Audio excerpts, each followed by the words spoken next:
La laïcité, c'est une conséquence de ce lien entre les religions et l'État.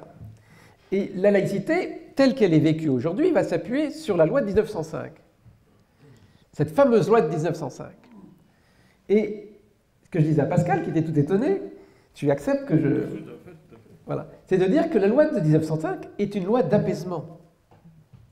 C'est-à-dire que c'est une loi qui permet la possibilité pour l'ensemble des religions en France de pouvoir s'exercer librement sans que l'État puisse intervenir dans leur organisation.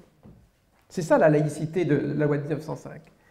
La difficulté, c'est que cette loi de 1905, qui est la réalité juridique dans laquelle nous sommes, peut être mal utilisée par tel ou tel, qui va l'attirer plutôt, on pourrait dire, du côté de ce qu'on appellerait le gallicanisme, c'est-à-dire de faire en sorte que, par exemple, les églises soient sous la main de l'État, soit au contraire pour réduire, par exemple, les religions dans l'espace privé, purement et simplement en disant ça ne concerne que la conscience individuelle.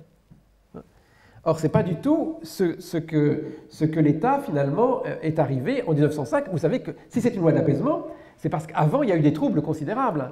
Et qu'en 1902-1903, suite à la loi d'association de 1901, la loi d'association n'autorise pas que les congrégations religieuses puissent enseigner sans autorisation. Du coup, les congrégations religieuses doivent demander une autorisation à l'État.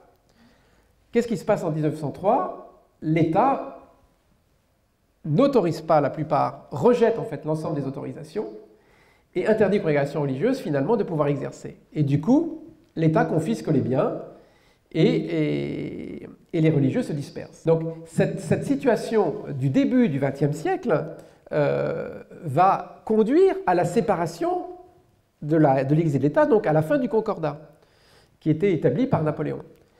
Et il y a des débats très forts pour savoir finalement quel va être ce type de séparation.